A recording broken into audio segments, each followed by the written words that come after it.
Market లో invest చేసి మీ డబ్బులు డబుల్ చేసుకోవాలనుకుంటున్నారా? విజయవాడలో జరిగే సుందరరామిరెడ్డి గారి లైవ్ సెమినార్ కి అటెండ్ అవ్వండి. నమస్తే, welcome back to our channel. ప్రస్తుతం మనతో పాటు ఉన్నారు అనలిస్ట్ రామకృష్ణ గారు. నమస్తే సార్. నమస్కారం అమ్మా. సార్, ట్రంప్ 18,000 మందిని బ్యాక్ పంపించేస్తాను అంటున్నారు, back to India. But Jaishankar గారు ఒక స్టేట్మెంట్ అయితే ఇచ్చారు, వాళ్ళందరినీ మేము వెనక్కి తీసుకుంటామని చెప్పేసి. ఇదంటే ఎలా చూడొచ్చు అంటారు దీన్ని? ఏం లేదండి, మొదటి నుంచి ట్రంప్ ఏ విషయంలో అయినా చాలా క్లియర్గా ఉన్నారు. ఎస్పెషల్లీ ఇల్లీగల్ ఇమిగ్రేషన్ గురించి ఆయన ధోరణి ఏమీ అన్ప్రెడిక్టబుల్ లేదు. ఇంకో రెండో ఆలోచన, రెండో మాట లేదు. అందరినీ వెనక్కి పంపిస్తామని అనుకుంటున్నారు.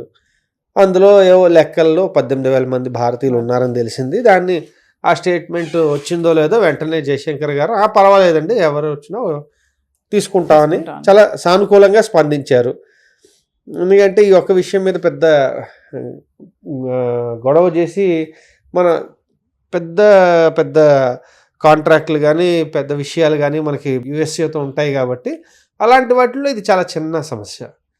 అండ్ ఆయన ఏ ఉద్దేశంతో అసలు వచ్చారో తెలిసినప్పుడు మనం అది కాదనడం అనేది కూడా సమంజసం కాదు. కాబట్టి అది చాలా సానుకూల పరిణామం అనుకోవాలి మనం. అది అయితే మనకి పెద్ద దెబ్బ ఏం కాదు. ఎందుకంటే ఇల్లీగల్ ఇమిగ్రేషన్ అనే పాయింట్ మీద భారతీయులు ఎక్కువగా టెన్షన్ ఎందుకు పడక్కర్లేదయ్యా అంటే, మేజర్లీ మన వాళ్ళు ఎప్పుడు ఇల్లీగల్ ఇమిగ్రేషన్ మీద వెళ్ళలే. మెజారిటీ వెళ్ళేది ఒకటి H1B జాబ్, 2 ఎడ్యుకేషన్ నుంచి అక్కడి నుంచి అలా అలా అలా అలా మూవ్ ఆన్ అయిపోవడం. సో ఈ రెండింటి మీదే మన వాళ్ళు మొదటి నుంచి వెళ్ళారు కాబట్టి మనకంత భయం లేదు.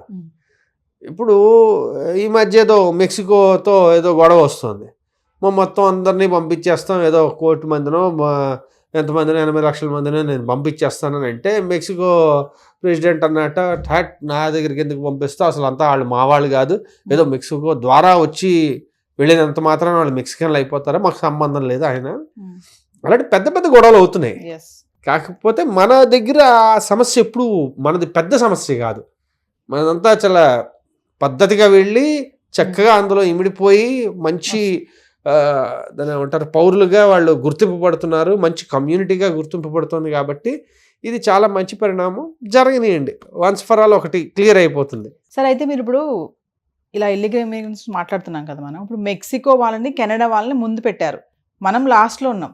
కానీ చాలా మంది భయపడేది ఏంటంటే ట్రంప్ వచ్చాడు మనల్ని వెనక్కి పంపించేస్తాడు అని చెప్పేసి ఒక టాక్ అయితే నడుస్తుంది. ఇప్పుడు మెక్సికో దగ్గర ఒక వాల్ కూడా కడుతున్నారంట, ఆ బార్డర్ నుంచి ఎవ్వరు అమెరికాలో రాకుండా ఉంచడానికి.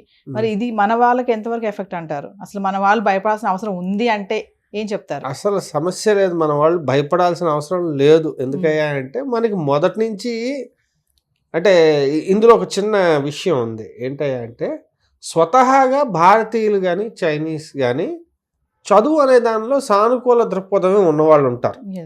ఏంటంటే చిన్నప్పటి నుంచి మనని బాగా డ్రిల్ చేసేసారు, చదవాలి చదవాలి చదవాలి. అందున అక్కడికి వెళ్దాం అనుకునే వాళ్ళు కాస్త అది ఒక జీవిత ఆశయంగానే పెట్టుకుని ఎంతో కొంత చదువుకునే వాళ్ళే ఉంటారు మోడరేట్గా. కాబట్టి అందరూ అక్కడికి వెళ్దాం అనుకునే వాళ్ళు ఎలా వెళ్తారు? బాగా చదువుకుని ఇంకా పెద్ద ఉన్నత చదువుల కోసం అక్కడికి వెళ్ళి ఉన్నతంగా నేను స్థిరపడాలనుకున్న వాళ్ళు వెళ్తున్నారు. పెద్ద చదువు లేకుండా ఎలాగోలా వెళ్ళిపోదాం అనుకున్న వాళ్ళకి ఇక్కడి నుంచి అక్కడికి చాలా దూరం ఎక్కువ. అర్థమైందండి? ఎన్నో కష్ట నష్టాలని ఎదుర్కొని చాలా డబ్బులు ఖర్చు పెట్టి ఇల్లీగల్గా వెళ్ళాల్సిన అవసరం వస్తుంది. అర్థమైందండి? ఆ వారా ఇంకా తక్కువలోనే వీళ్ళు లీగల్గా వెళ్ళి ఏదో ఒకటి చేసుకోవచ్చు. అయితే కెనడియన్స్కి మెక్సికన్స్కి వీళ్ళకి వచ్చిన డిఫరెన్స్ ఏంటయ్యా అంటే, మీరు ఒక విషయం అర్థం చేసుకోవాలి, వాళ్ళది పక్కనే దేశం. అర్థమైందండి? ఏముంది, బార్డర్ దాడితే ఇంకో దేశంకి వెళ్ళిపోయినట్టే. కాబట్టి ఆ చొరబాట్లు అని అనడానికి లేదు, కానీ ఆ క్రాస్ ఓవర్స్ ఎక్కువ ఉంటాయి. అందులో ఇప్పుడు మన యుఎస్కి మెక్సికోకి ఉన్న బార్డర్ చూసుకుంటే చాలా లాంగ్ బార్డర్ ఉందన్నమాట ఈ 2 దేశాలకి. ఆ సరిహద్దుని మొదట వచ్చినాడే ఆయన చెప్పాడు, నేను సరిహద్దు గోడ కట్టేస్తా అన్నాడు. డెమోక్రాట్లు ఏదో ఆయన జోకర్ని చూసినట్టు చూశారు, ఆయన మొదలు పెట్టాడు, మధ్యలో ఆగింది, ఇలాంటివి చాలా జరిగాయి. తర్వాత జో బిడెన్ ఉన్నప్పుడు భయంకరంగా ఈ ఇల్లీగల్ ఇమిగ్రెంట్స్ అనేది లోపలికి రానివ్వడం అనేది జరిగింది. అందువల్ల ఒక రకంగా ఈయన గెలవడానికి ఒక కారణం కూడా అయింది. ఎందుకంటే జనాలకు కూడా చాలా చికాకు వచ్చేసింది.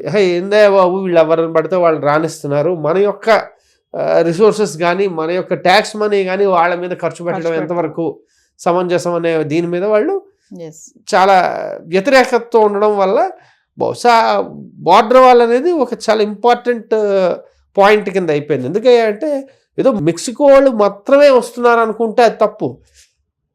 మెక్సికో బార్డర్ ద్వారా ఎన్నో దేశాల నుంచి వచ్చిన వాళ్ళందరూ ఇందులోంచి వస్తున్నారు. కాబట్టి ఇప్పుడు ఏదో మెక్సికోకి గోడ కట్టడం అంటే అదొక్క దేశానికి అడ్డుకోవడం అన్నది కాదు. అసలు ఇలాగా అక్రమంగా చొరబాట్లు జరుగుతున్నాయి, వాటిని ఆపడానికి ఇది ఒక పని. అసలు మనకు ఆ రూటే అవసరం లేదు. అందులో తీసుకున్న వాళ్ళు చాలా చిన్న పర్సెంట్ ఉంటారు. మహా అయితే మనం మొత్తం వీళ్ళ ఇల్లీగల్ ఇమిగ్రెంట్స్లో గట్టిగా ఒక 3% 4% ఉంటారు మన వాళ్ళు. కాబట్టి అది పెద్ద నెంబర్ కాదు. కాబట్టి మనం ఏ రకంగానూ అసలు భయపడాల్సిందే లేదు. సార్ ఒక విషయం చెప్పండి, ఇల్లీగల్ ఇమిగ్రెంట్స్ అంటున్నాం కదా, అసలు ఎలా వస్తారు వాళ్ళు ఇల్లీగల్గా ఇక్కడి నుంచి అక్కడికి? ఏమీ లేదండి, ఇల్లీగల్గా ఎలా వస్తారంటే, మీరు మనకేం కొత్త కాదు, బంగ్లాదేశ్ బార్డర్ ఉంది, అక్కడ ఎలా వస్తారు, పాకిస్తాన్లోంచి బార్డర్లోంచి ఎలా వస్తారు, అలానే వస్తారు. బార్డర్ని క్రాస్ చేసుకొస్తారు, లోకల్స్ లాగా బతకడం మొదలు పెడతారు. అక్కడ ఏమవుతుందంటే చాలా ఈజీగా తెలిసిపోతుంది వీళ్ళు ఇక్కడ వాళ్ళు కాదురా అని. ఎందుకంటే భాష పరంగా కానీ ఎథనిసిటీ పరంగా కానీ తెలిసిపోతుంది. ఇక్కడ తెలియదు, అందువల్ల మీకు తెలియట్లేదు. కానీ ఇండియా కూడా ఆ ఇల్లీగల్ ఇమిగ్రేషన్ అని అంటే మనం అలా వర్డింగ్ వాడం, కానీ ఇల్లీగల్గా భారతదేశంలో చొరబాటు అయ్యి భారతీయుల లాగా బతుకుతూ మనలాగా అన్ని రకాల వీటిని స్వేచ్ఛని కానీ లేదంటే వనరులను కానీ బాగా వాడుకుంటున్న వాళ్ళు కోట్ల మంది ఉన్నారు. ఇప్పుడు గతసారి 2014 ఎన్నికల సమయంలో నరేంద్ర మోడీ గారు చాలా ఏమంటారంటే రాజసంతో ఒక డైలాగ్ చెప్పారు, నేను కానీ పవర్లోకి వస్తే వీళ్ళందరూ మూటాముల్లే సర్దుకుని వెళ్ళిపోవాలని. ఇంకా మూటాముల్లే సర్దుకుని వచ్చిన వాళ్ళు ఎక్కువ మంది ఉన్నారు. అర్థమైందండి? ఈ గత 10 ఏళ్ళు అయిపోయింది కదండి. అంటే ఏదైనా ఒకటి సాధించడానికి చూపించుకోవడానికి 10 ఏళ్ళు అయితే పోనీ మంచి సమయం మనం అసెస్ చేయడానికి. ఏం జరగలేదు అక్కడ. ఈ 10 ఏళ్లలో కూడా ఇంకా వాళ్ళు వస్తూనే ఉన్నారు, ఇంకా పెరుగుతూనే ఉన్నాయి. అక్కడి నుంచి ఆ రూట్ల ద్వారా స్మగ్లింగ్ జరుగుతూనే ఉంది.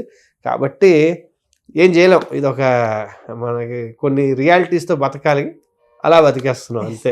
సో ఈ ఇల్లీగల్ ఇమిగ్రేషన్ వల్ల వచ్చే ఎఫెక్ట్ ఏమవుతున్నాయి అంటే, ఒకటి లోకల్ వాళ్ళకి జాబ్స్ ఉండవు. ఎందుకు ఎలాగైనా బతుకుదాం అనుకుని వచ్చిన వాడు 3 రూపాయలకైనా 5 రూపాయలకైనా 10 రూపాయలకైనా వర్క్ చేయడానికి ఇష్టపడతాడు. అంత దూరం వెళ్ళాడు కాబట్టి చేస్తాడు. వాడికి ఇన్సూరెన్స్ ఉండదు, సరైన ఇల్లు ఉండదు, అవన్నీ కూడా వీళ్ళు రోడ్ల మీదనే బతికేయడానికి ఇష్టపడతాడు. కానీ మనం అక్కడికి వెళ్ళి ఉందాం మనం ఆల్రెడీ ఉంటున్న వాళ్ళం అనుకోండి, మనకు ఒక ఇల్లు ఉంటుంది, మనం ట్యాక్స్ కట్టాలి, మనకి ఇన్సూరెన్స్ డబ్బులు మనం ఖర్చు పెట్టుకోవాలి. సో ఇవన్నీ ఉంటాయి. సో బేసిక్ లివింగ్ ఎక్స్పెండిచర్ అనేది చాలా ఎక్కువ ఉంటుంది. ఎస్టాబ్లిష్మెంట్ ఎక్స్పెండిచర్, చదువులు చెప్పించాలంటే పిల్లలకి చదువులు. సో ఇవన్నీ ఏమవుతున్నాయంటే వీటన్నిటి వల్ల మనం ఒక గవర్నమెంట్ మ్యాండేట్ చేసిన అది $7 అవ్వచ్చు, $15 అవ్వచ్చు, ఎంత అయితే అంత. యాక్చువల్లీ $15 నుంచి $18 ఉంటాయి వేరియస్ స్టేట్స్లో వాళ్ళ బేసిక్ మినిమం వేజెస్. వీళ్ళు $7కి $5 కూడా వచ్చేస్తారు. దానివల్ల ఏమవుతుందంటే లోకల్ ఎంప్లాయ్మెంట్ అనేది భారీగా తగ్గిపోతుంది, ఎఫెక్ట్ అవుతుంది.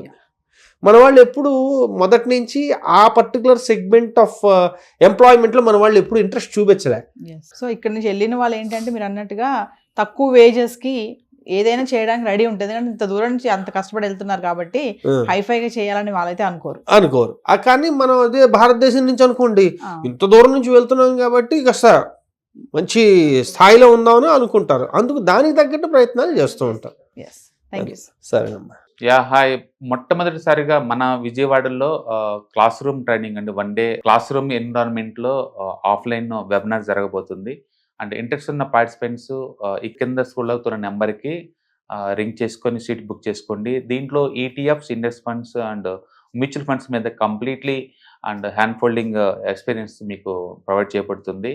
దీని ద్వారా ఏంటంటే మనం ఎసెట్స్ని స్టాక్ మార్కెట్లో ఎలా మేనేజ్ చేసుకోవాలి, ఎలా గ్రో చేసుకోవాలి, ఎలా ప్రొడక్ట్ చేసుకోవాలో అంటే ప్రాక్టికల్గా నేర్చుకుంటారు. అండ్ మీ ఇప్పటి వరకు మనం ఆన్లైన్లోనే మీరు అటెండ్ అవుతున్నారు. ఇక నుంచి మీరు మన విజయవాడ సిటీలోనే అండ్ లైవ్లో క్లాస్ రూమ్ ఎన్విరాన్మెంట్లో నేర్చుకునే ఛాన్స్ దొరుకుతుంది. కాబట్టి ఇంట్రెస్ట్ ఉన్న పార్టిసిపెంట్స్ కింద స్క్రోల్ అవుతున్న నెంబర్కి పింగ్ చేసి సీటు రిజర్వ్ చేసుకోండి. Thank you.